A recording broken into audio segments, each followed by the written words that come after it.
जब हौसला बना लिया ऊंची उड़ान का, जब हौसला बना लिया ऊंची उड़ान का, फिर देखना फिजूल है कद आसमान का। Hello friends, welcome to online portal of organic chemistry with Saurabh Singh. Today we are study about condition number third of hybridization. Condition number third में अगर हम लोग किसी भी परमाणु का अगर हमको संकरण ज्ञात करना होता है तो उसके लिए फॉर्मूला होता है। ये कौन सा कंडीशन चल रहा है? Condition number third. Condition number third में कैसे हम लोग हाइब्रिडाइजेशन कैलकुलेट करेंगे? तो उसके लिए फॉर्मूला हो जाता है आपके सामने Z equal to bond pair of electrons plus lone pair of electrons. Z equal to bond pair of electrons, यानी कि कह सकते हैं कि बंधित इलेक्ट्रॉनों की संख्या,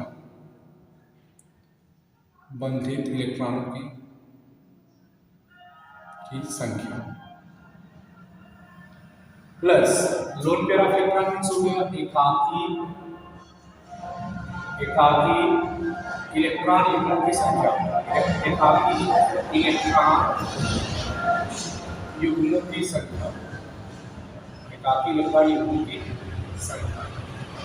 ठीक। अब इसके बाद जैसे अगर यहाँ पे बंधित इलेक्ट्रॉन युग्मों की संख्या हो जाएगा, बंधित इलेक्ट्रॉन युग्मों की संख्या। अब जैसे मैं यहाँ पे Z की वैल्यू कैलकुलेट करके अगर मैं लिख दिया 2, मतलब अगर bond pair of electron loan pair of electron दोनों को ऐड किया गया और दोनों की वैल्यू अगर 2 के बराबर हो जाए, यानी कि 2 के बराबर हो जाए, तब आप लोग क्या बोलोगे कि अगर Z की वैल्यू 2 आया, आप लिख लीजिएगा Z की वैल्यू और हाइब्रिडाइजेशन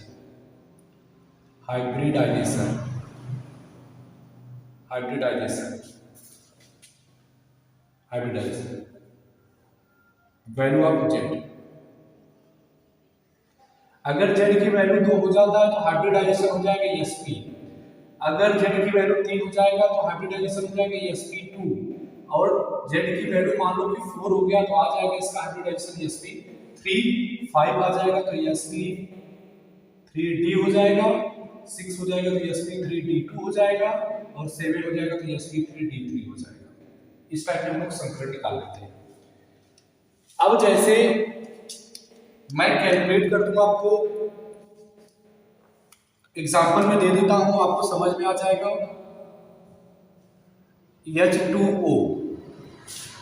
H2O का हाइब्रिडाइजेशन क्या होगा? तो आपको पता है कि जो ऑक्सीजन होता है, ऑक्सीजन के वैलेंस शेल में कितने इलेक्ट्रॉन होते हैं भाई? ऑक्सीजन के वैलेंस इलेक्ट्रॉन में इलेक्ट्रॉनों की संख्या टोटल 6 होती है, 6। अब जब आपको पता है कि ऑक्सीजन के वैलेंस शेल में 6 इलेक्ट्रॉन होते हैं, तो ये ऑक्सीजन देखो कितने हाइड्रोजन के साथ बॉन्ड बनाया, 2। मतलब आपको बोला जाता है कि जितने भी वैलेंस शेल में इलेक्ट्रॉन होते हैं वही बॉन्ड फॉर्मेशन में भाग लेते हैं। तो अब इसमें देखिएगा, जैसे अभी हमने क्या लिख दिया, H2O में ऑक्सीजन और हाइड्रोजन के बीच हाइड्रोजन की संख्या कितनी है? 2, यानी कि ऑक्सीजन 2 हाइड्रोजन के साथ बॉन्ड बनाया है। तो अगर इसकी संरचना हम लोग लिख दें, देखो इस टाइप में लिखा जा सकता है, ठीक। अब ऑक्सीजन के पास देखो 2 2 4 इलेक्ट्रॉन। अभी देखो ऑक्सीजन के पास जब यह 4 इलेक्ट्रॉन हो गया, 2 और 2 4, 4 और 4, यानी कि ऑक्सीजन का स्तर पूरा हो जाएगा। अब आपको पता है बॉन्ड पेयर ऑफ इलेक्ट्रॉन्स, तो बॉन्ड पेयर ऑफ इलेक्ट्रॉन कितना है? देखो कितना इलेक्ट्रॉन बॉन्ड बना रहा है, देखो 1 1 2 3 और 1 4 बॉन्ड पेयर ऑफ इलेक्ट्रॉन है, यानी कि 4 इलेक्ट्रॉन तो है बॉन्ड बना रहे हैं और 4 इलेक्ट्रॉन क्या है? फ्री है। तो जो 4 इलेक्ट्रॉन फ्री है वो क्या होगा? आपका एकाकी इलेक्ट्रॉन युग्म। तो बताओ 2 और 2 4, यानी कि यहाँ पे जब लिखेंगे पेयर के रूप में लिखेगा, पेयर का मतलब जोड़ा, तो बताओ 1 जोड़ा 2 जोड़ा, तो बॉन्ड पेयर ऑफ इलेक्ट्रॉन की संख्या कितनी हो गई? 2। अब इसके बाद लोन पेयर ऑफ इलेक्ट्रॉन की गिनती कर लेते हैं, LP वैल्यू कर लेते हैं। LP की वैल्यू देखो, 1 पेयर 2 पेयर, अब Z इक्वल टू फॉर्मूला होता है bond pair of electron Bp plus Lp, bond pair of electron plus lone pair of electron. तो Z इक्वल टू Bp की वैल्यू कितना है भाई, बॉन्ड पेयर ऑफ इलेक्ट्रॉन कितना आया 2, तो मैंने लिख दिया 2। लोन पेयर ऑफ इलेक्ट्रॉन कितना है 2, तो 2 प्लस 2, तो Z इक्वल टू कितना हो गया 4। और हमने बताया था कि अगर Z इक्वल टू 4 हो जाता है तो हाइब्रिडाइजेशन हो जाएगा sp3 हो जाएगा। तो हाइब्रिडाइजेशन हो जाएगा इसका sp3 हाइब्रिडाइजेशन। समझ में आया, कोई दिक्कत नहीं है ना समझने में, कर लीजिए। इस पर एक आप और एग्जांपल देंगे जिससे आपको बेहतर तरीके से आ जाएगा।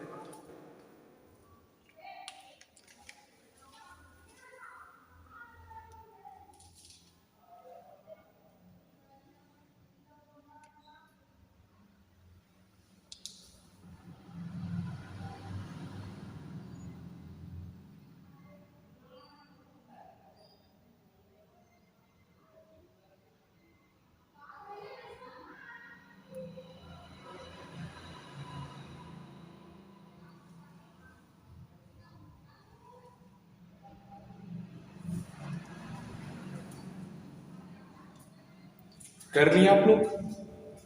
अब इसके बाद जैसे मैं अगला क्वेश्चन आपके बीच में रख दूं, अगला क्वेश्चन CH4 मेथेन। अब मेथेन के कार्बन का अगर आपको हाइब्रिडाइजेशन निकालना होगा तो कैसे निकालेंगे? तो सबसे पहले क्या करोगे कि यह जो मेथेन होगा, मेथेन यानी कि CH4 मेथेन का फॉर्मूला हो गया। अब अगर हम इसको बॉन्ड का फॉर्मेशन करें, यानी कि अगर इसका कह सकते हो कि अगर इसका स्ट्रक्चर शो करें तो इस टाइप में बनेगा ना, देखो फुल श्रृंखला बना दो CH4 इस टाइप में, एक कार्बन के साथ कितना हाइड्रोजन 4 हाइड्रोजन जुड़ गया। अब देखिएगा आपको पता है कि जो कार्बन होता है, कार्बन के वैलेंस शेल में कितने इलेक्ट्रॉन होते हैं 4 इलेक्ट्रॉन होते हैं। तो 1 2 3 4 चारों इलेक्ट्रॉन क्या हो गए, बॉन्ड का फॉर्मेशन कर लिए। जब चारों इलेक्ट्रॉन बॉन्ड का फॉर्मेशन कर दिए तो इसके पास कोई लोन पेयर ऑफ इलेक्ट्रॉन नहीं बचा। जब कोई लोन पेयर ऑफ इलेक्ट्रॉन नहीं बचा तो यानी कि यहाँ पे लिख लोगे, अब यहाँ पे फार्मूला हो जाएगा Z इक्वल टू क्या दिया गया, bond pair of electron plus lone pair of electron. तो बॉन्ड पेयर ऑफ इलेक्ट्रॉन की संख्या कितनी होगी, देखो bond pair of electron 1 pair 2 3 4 pair, यानी कि Z यहाँ पे बॉन्ड पेयर की संख्या कितनी हो जाएगी, bond pair of electron plus lone pair of electron.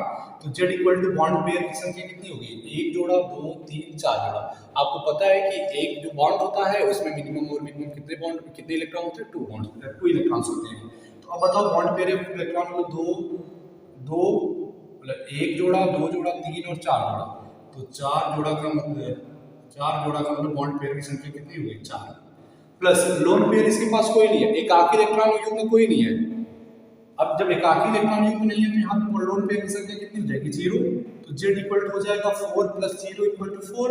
अब Z इक्वल टू अगर 4 आ जाता है तो हाइब्रिडाइजेशन इसका क्या हो जाएगा, sp3 अकॉर्डिंग टू दिस। कर लीजिए।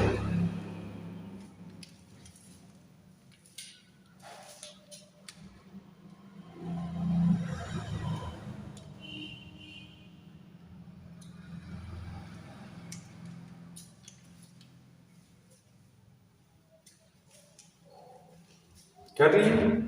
अब इसके बाद अगला बता देते हैं।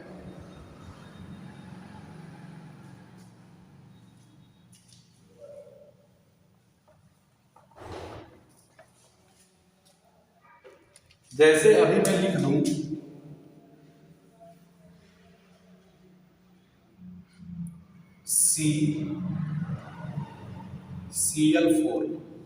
CCl4 का हाइब्रिडाइजेशन क्या होगा? आप बोलोगे कि CCl4 में अगर हाइब्रिडाइजेशन कैलकुलेट करना है हमको, तो आप बोलोगे कि यहाँ पे Z इक्वल टू फॉर्मूला होता है bond pair of electron plus lone pair of electron. तो इसके पहले हमको क्या करना होगा कि यह जो कार्बन के साथ 4 क्लोरीन जुड़े हैं इसको पुलिस श्रृंखला बना दे, इस टाइप इसका संरचना बना दे इस टाइप में।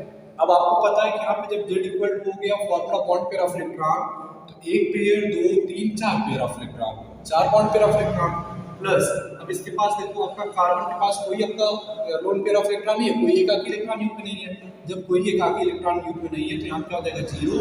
Z equal to 4 plus 0 equal to क्या हो जाएगा 4। अब Z इक्वल टू अगर 4 हो गया तो हाइब्रिडाइजेशन इसका क्या हो जाएगा, हाइब्रिडाइजेशन इसका हो जाएगा हाइब्रिडाइजेशन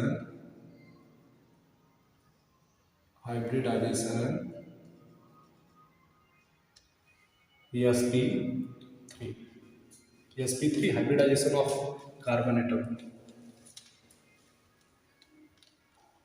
कर लीजिए।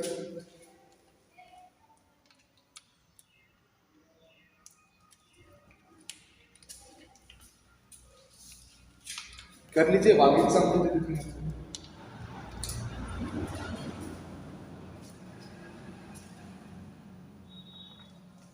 जैसे मैं स्ट्रक्चर बना दूं,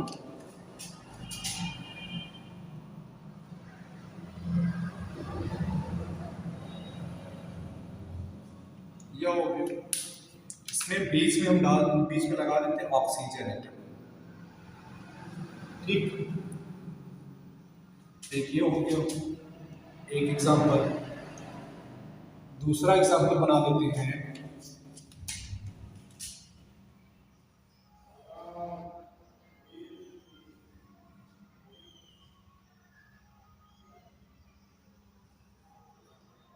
यहाँ पे लिख देते हैं OH। और तीसरा मैं बना देता हूँ, इसको बना देते फिनॉल कहते हैं इसको।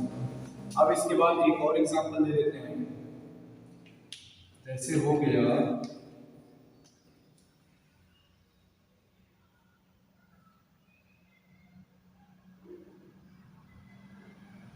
यहाँ पे बना देते हैं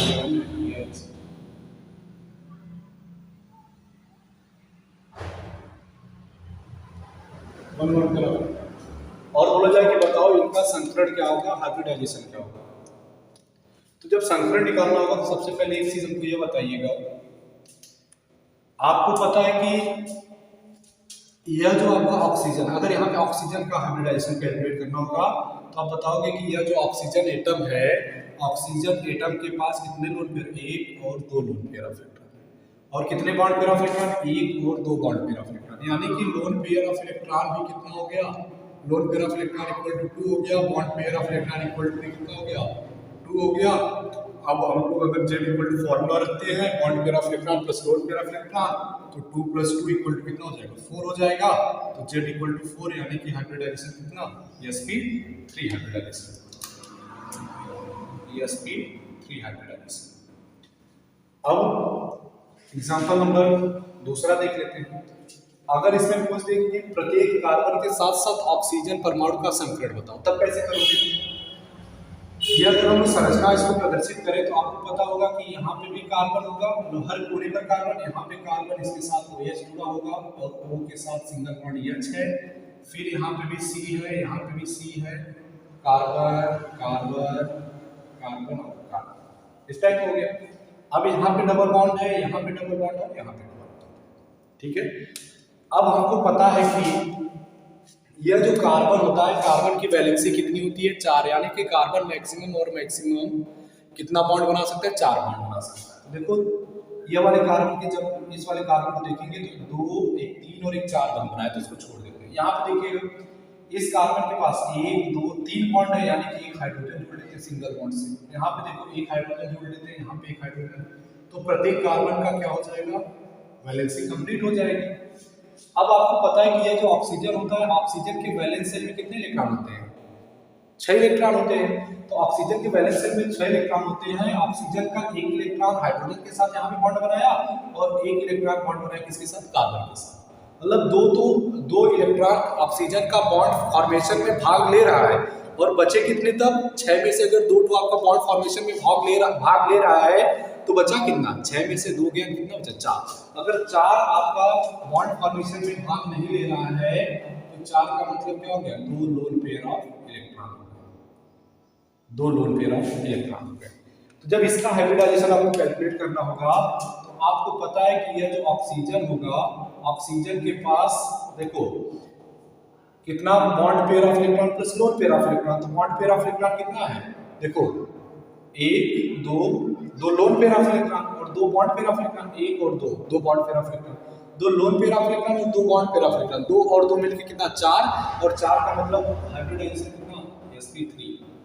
ठीक है, मतलब ऐसे भी गिनती कर लो, 1, 2, 3, 4, 1, 2, 3, 4, 1, 2, 3, 4, हाइब्रिडाइजेशन sp3। अब इसके बाद कार्बन का नंबर आता है। कार्बन के पास देखो कितना बॉन्ड पेयर ऑफ इलेक्ट्रॉन है, 1 2 3 4, 1 2 3 4। लेकिन अब ध्यान देना, मैंने वहां पे आपको एक चीज बताया था कि जहां पे डबल बॉन्ड होता है उसमें एक सिग्मा और एक पाई होता है, एक सिग्मा एक पाई। तो अब इसको हम लोग सिग्मा और पाई के आधार पर कर देंगे। तो बताओ 1 2 3 सिग्मा वाला sp2, इसका भी हो जाएगा sp2 और इसका भी हो जाएगा sp2 और इसका भी हो जाएगा sp2 और sp2। जैसे मैंने आपको एक एग्जांपल प्रीवियस वीडियो में बताया था बेंजीन के प्रत्येक कार्बन का संकरण क्या होगा, तो उसी टाइप का हो जाएगा। बाकी OH के लिए आप लोग कर लेंगे आराम से। इसके लिए देख लीजिएगा, अगर इसके लिए प्रत्येक कार्बन का हाइब्रिडाइजेशन को कैलकुलेट करना हो तो इसको कैसे दिखाओगे आप लोग। अब आपको पता है कि यहाँ पे भी कार्बन होगा, यहाँ पे भी कार्बन होगा, यहाँ पे भी कार्बन होगा, यहाँ पे भी कार्बन, हर कोने पर कार्बन। जहाँ पे बॉन्ड एक दूसरे के साथ अटैच होते हैं वहीं पे आपका कार्बन होता है, तो यहाँ पे कार्बन। ठीक है, अब इसके बाद आपको पता है कि जो कार्बन होता है कार्बन की वैलेंसी कितनी होती है, 4। मतलब कार्बन मैक्सिमम 4 बॉन्ड बना सकता है। देखो 1 2 और जोड़ दीजिएगा, 4 हो गया। यहाँ पे 2 जोड़ दीजिएगा, 2 यहाँ पे जोड़ दीजिए, 2 यहाँ पे जोड़ दीजिए, 2 यहाँ पे जोड़ दीजिए, 4 हो गया।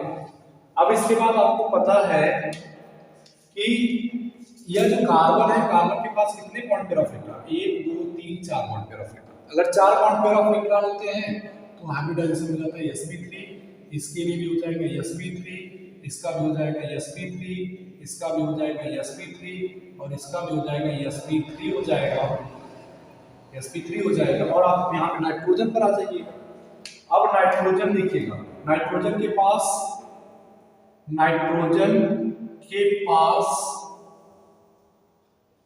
लोन पेयर ऑफ इलेक्ट्रॉन कितने हैं, Lp कितना है, 1 है Lp। नाइट्रोजन के पास बॉन्ड पेयर ऑफ इलेक्ट्रॉन कितना है, तो बॉन्ड पेयर कितना है, 1 2 3 बॉन्ड पेयर ऑफ इलेक्ट्रॉन 3। तो अब बताओ हाइब्रिडाइजेशन जब करेंगे तो Z इक्वल टू क्या होता है, bond pair plus lone pair. तो Z equal to bond pair कितना, 3 और लोन पेयर 1, 3 और 1 जोड़ दिया गया 4, हाइब्रिडाइजेशन sp3 हो जाएगा, हाइब्रिडाइजेशन sp3 हो जाएगा। समझ में आया, कर लीजिए इसको।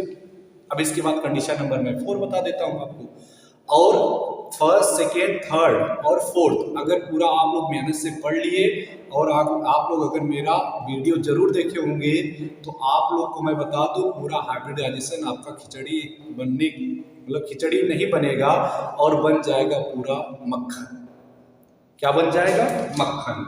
कर लीजिए इसको, फिर मैं आगे बता देता हूँ।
कर लिए। अब इसके बाद कंडीशन नंबर 4 आपको हम बता देते हैं।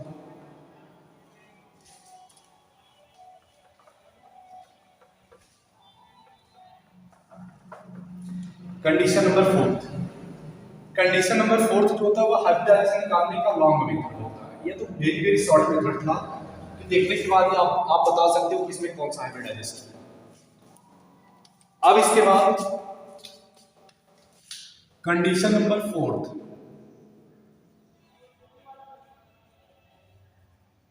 कंडीशन नंबर 4 जैसे आसान एग्जांपल देता हूं। CH4 और बोला जाए कि बताओ जो CH4 है इसका लॉन्ग मेथड से हाइब्रिडाइजेशन क्या होगा, तो आप बोलोगे कि सबसे पहले कार्बन जो होता है, कार्बन का एटॉमिक नंबर होता है 6, कार्बन का परमाणु क्रमांक होता है 6। जब कार्बन का परमाणु क्रमांक 6 होता है तो इलेक्ट्रॉनिक कॉन्फ़िगरेशन कर देंगे तो 1s2 2s2 2p2 हो जाएगा, 2p2 हो जाएगा। अब इसके बाद हम लोग लेते हैं ग्राउंड स्टेट। ग्राउंड स्टेट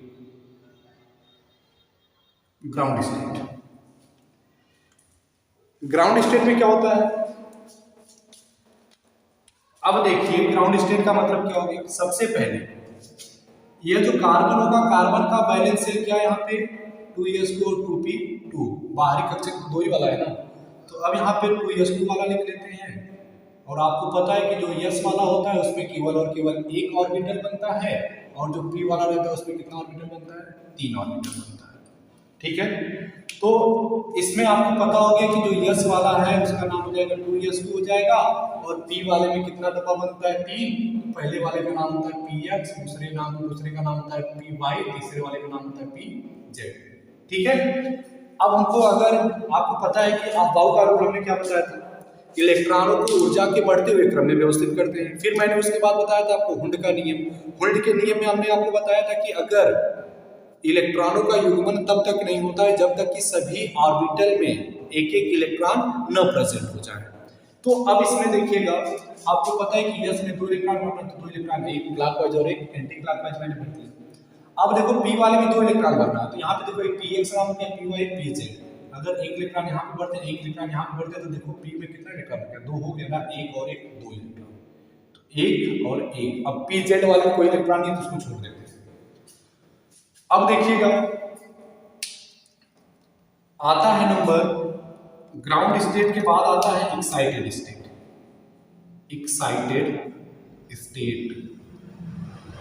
जिसको हिंदी में कहा जाता है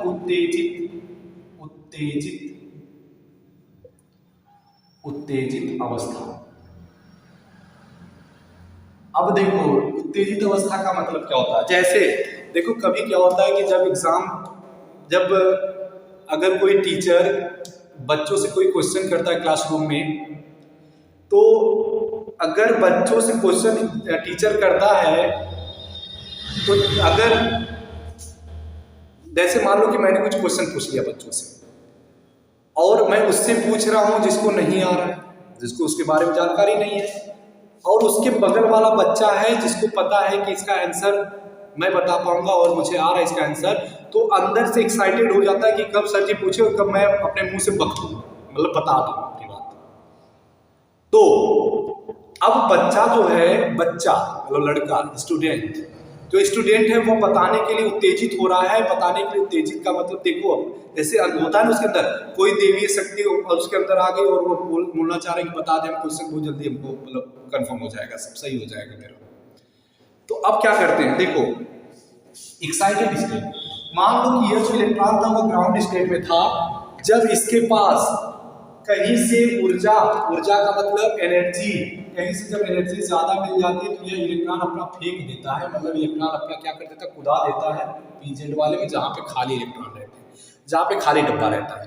तो जब खाली डब्बे वाले में इलेक्ट्रॉन कूद गया, तो अब आपको पता है कि s वाले में कितना इलेक्ट्रॉन हो गया, 2s1 हो गया, और p वाले में कितना हो गया, px, 2px में एक इलेक्ट्रॉन, 2py में भी एक इलेक्ट्रॉन, और 2pz में भी एक इलेक्ट्रॉन।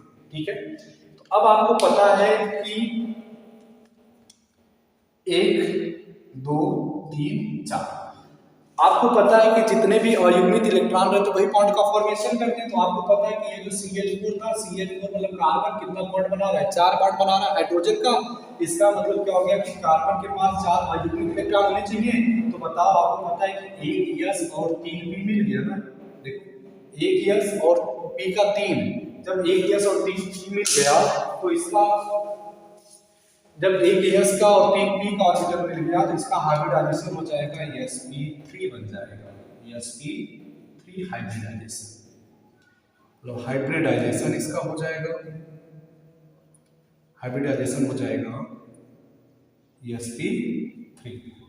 समझ में आया आपको? कर लीजिए इसको।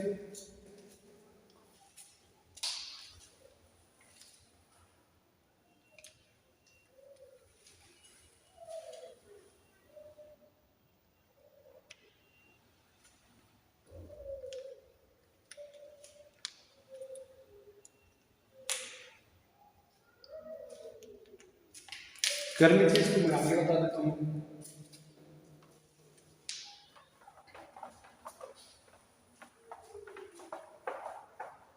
जैसे इसके पहले मैंने कंडीशन नंबर 3 में एग्जांपल दिया था H2O का, H2O, H2O।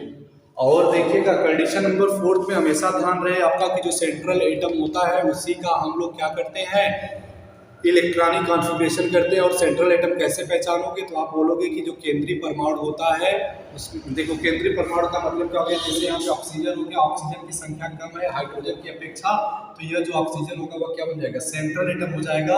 और सेंट्रल एटम का इलेक्ट्रॉनिक विन्यास कर लेते हैं, तो कार्बन का परमाणु क्रमांक कितना होता है, 8 होता है।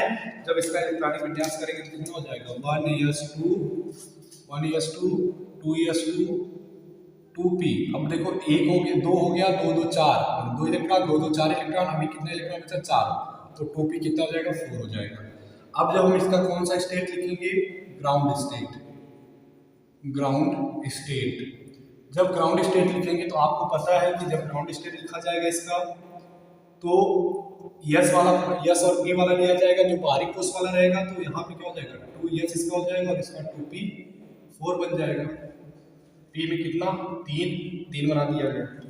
अब बताओ यस वाले में 2 इलेक्ट्रॉन, यानी कि यस का नाम हो गया 2s2 और इसका नाम हो जाएगा 2px 2py और 2pz। यस में 2 इलेक्ट्रॉन, एक क्लॉकवाइज और एक एंटी क्लॉकवाइज भर दिया गया। अब देखो करना क्या है, देखो पी में कितने इलेक्ट्रॉन रखना, 4, और हुंड का नियम क्या कहता है, सभी ऑर्बिटल में पहले एक एक इलेक्ट्रॉन, तो 1 2 3 तीनों, जब सभी कक्षाओं में एक एक इलेक्ट्रॉन हो जाते हैं तब उसका क्या होता है, युग्मन, और युग्मन जब होता है तो उसको एंटी क्लॉकवाइज लिखा जाता है। आया समझ में इतना? अब बताओ इसमें कितना इलेक्ट्रॉन, 2, इसमें 1 इलेक्ट्रॉन और इसमें 1 इलेक्ट्रॉन। अब क्या होगा, आता है नंबर किसका, एक्साइटेड स्टेट का, एक्साइटेड स्टेट, एक्साइटेड स्टेट। और आपको पता है कि यह जो आपका हाइड्रोजन, कितना हाइड्रोजन, 2 हाइड्रोजन बॉन्ड बना रहा है किसके साथ, ऑक्सीजन के साथ। और मैंने बताया था कि जितना बॉन्ड बनता है यानी कि उतने क्या होते हैं, अयुग्मित इलेक्ट्रॉन होते हैं। तो अब आपको पता है कि हाइड्रोजन यहाँ पे 2 बॉन्ड, मतलब ऑक्सीजन 2 बॉन्ड बनाया हाइड्रोजन के साथ, इसका मतलब ऑक्सीजन के पास 2 अयुग्मित इलेक्ट्रॉन होने चाहिए। और अयुग्मित इलेक्ट्रॉन देखो, एक यहाँ पे अयुग्मित इलेक्ट्रॉन और एक यहाँ पे अयुग्मित इलेक्ट्रॉन। अयुग्मित इलेक्ट्रॉन का मतलब जहाँ पे केवल और केवल 1 इलेक्ट्रॉन प्रेजेंट होता है उसको अयुग्मित इलेक्ट्रॉन कहते हैं, और जहाँ पे 2 इलेक्ट्रॉन प्रेजेंट होता है एक ऑर्बिटल में उसको हम लोग युग्मित इलेक्ट्रॉन, युग्मित ऑर्बिटल कह देते हैं। तो बताओ आपको पता हो गया है कि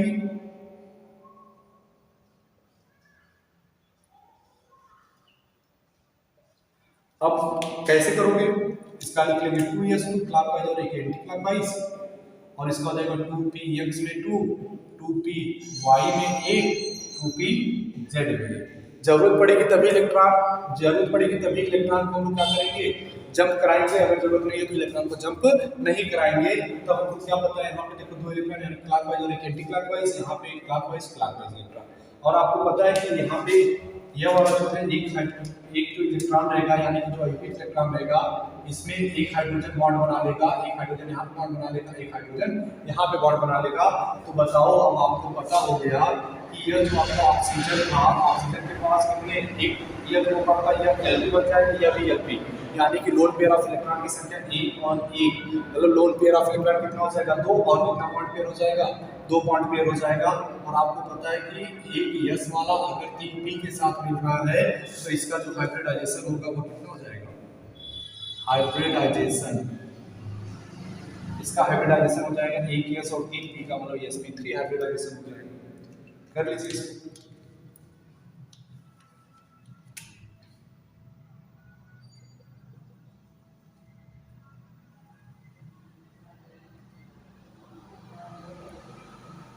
कर लीजिए, बना लीजिए।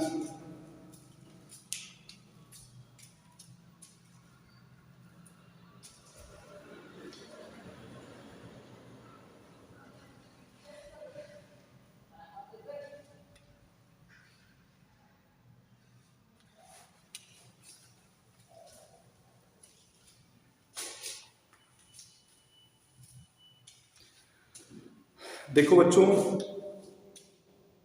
सबके जीवन में संघर्ष होता है, और संघर्ष मतलब जिंदगी जीना आसान नहीं होता। जिंदगी जीना आसान नहीं होता, बिना संघर्ष के कोई महान नहीं होता। जिंदगी जीना आसान नहीं होता, बिना संघर्ष के कोई महान नहीं होता। जब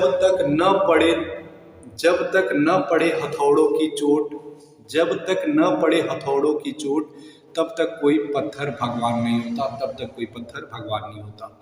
तो हमेशा आप लोग ध्यान दीजिएगा, जीवन में हमेशा संघर्ष से पीछे मत हटिएगा, और आप लोग संघर्ष करते रहिए। एक ना एक दिन सफलता जरूर कदम चूमेगी। तो आज के लिए बस इतना ही। जय हिंद, जय भारत, वंदे मातरम दोस्तों। अब मिलेंगे हम अगले लेक्चर नंबर 5 में जीओसी के, और आप लोग कमेंट करके बता दीजिएगा कि हमको क्या स्टार्ट करना चाहिए जीओसी पढ़ाने के लिए। बहुत बहुत धन्यवाद आप लोगों को।